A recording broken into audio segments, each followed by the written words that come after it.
And so I think about those things when I write. The other new vice that I've developed recently is that I got an Xbox. And so I do things like, well, I've written a scene in the screenplay, I can go play Xbox now.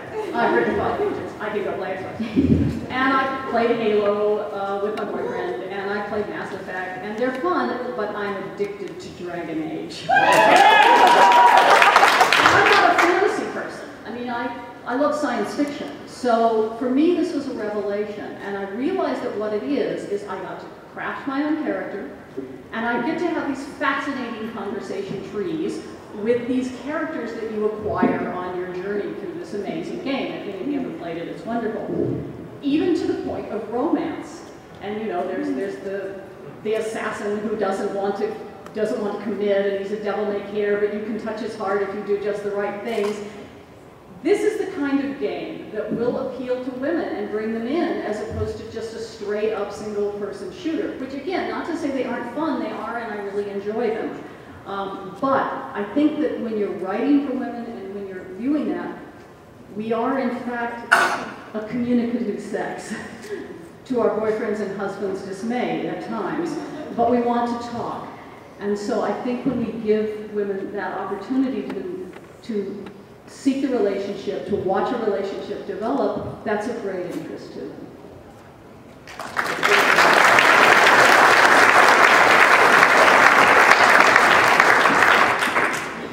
Next, Erika.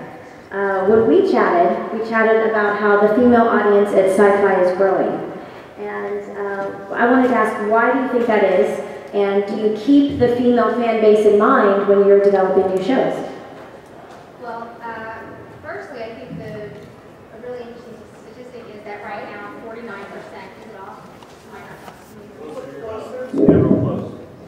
Hi. I'm short. We're both short.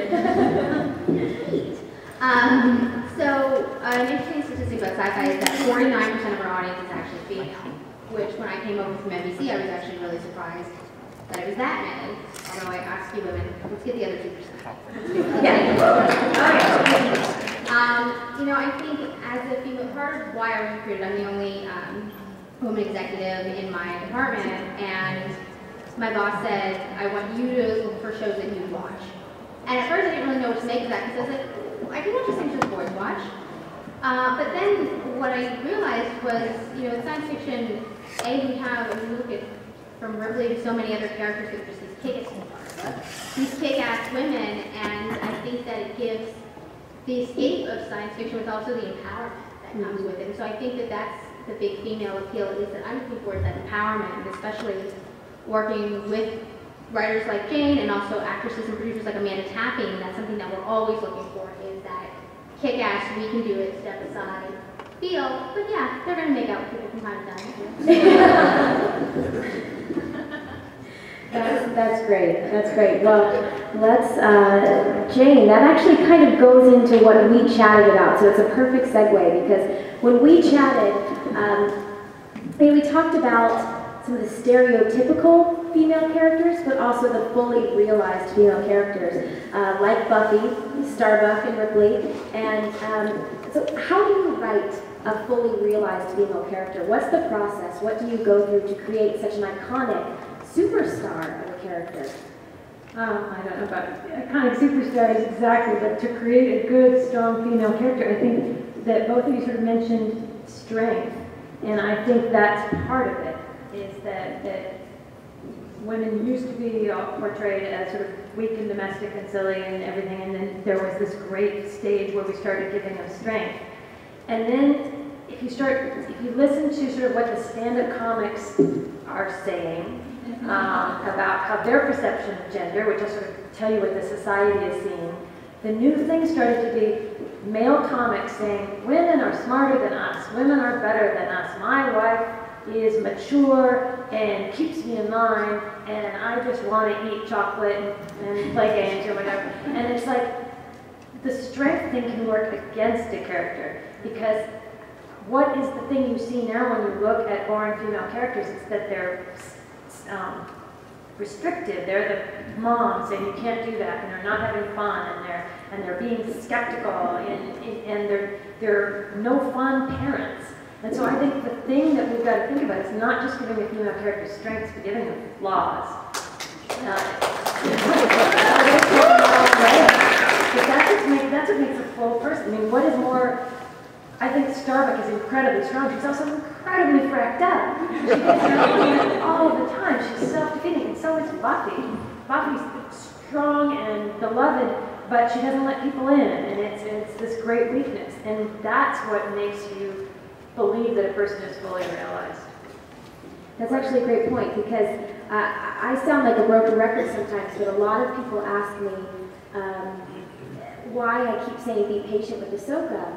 But she does make mistakes, and I feel like she has flaws, but that's part of her overline story arc. And so I do ask you patient, because I think by the end of the series, you're gonna really enjoy the ride that she's gone on. You know, I have to ask as well, and this may be a question for both Melinda and Jane, do you have any suggestions for any girls in the audience that want to be science fiction writers for both television, film, or also novels? Write a lot. Right, and don't let anybody tell you that you have to get permission or get instruction. I mean, the way to learn to write is to write, and to read a lot, and to watch a lot, and watch 5 episodes of the kind of things that Jane would write. That would be a good example for you to look at and say, how did she do that? And then practice a lot. Yeah, somebody actually recently was asking my advice, this was over Twitter, about the programs you can apply to, the Disney Writers Fellowship and other programs. They're all fantastic. But then they said, well, I'm not sure I have enough experience to apply to the Disney Writers Program. And it made me think about, well, we're actually a very unique job in that experience has absolutely nothing to do with it. If you can get a hold of a script and read it, and you have a feeling that you can replicate the good things about it, capture a story, that's all you need. You don't need a bit of experience. So if you feel like writing TV, get a hold of some sample TV scripts and just start writing them. Books too. Yes. Well, Katie, when we chatted, you talked a lot about your work with comics. You know, you started Gronk, the web comic, which is all you. So just explain what it's like being a female in the comic book industry. Well, one of the things is that some people think there's a stereotype that there are no women creators in comic books, and those are people that really don't know anything about comics. Because you have amazing female creators. You know, there aren't as many of us as there should right now, but we're coming on in full strength and full force right now. Because you have people like Gail Simone and Amanda Connor that are making people that have been, you know, reading comics and being curmudgeons about, you can't let a woman write a comic, you know, all of a sudden go, oh wait, this comic kicks ass, you know. And then all of a sudden you have indie comics are making such a huge splurge because of the internet, because of things like Comic-Con, and getting their image and getting their name out there. All of a sudden you have all of these female creators popping up out of the woodwork that have amazing ideas and amazing illustrations and amazing stories to tell that they don't have to go through a mainstream publisher anymore.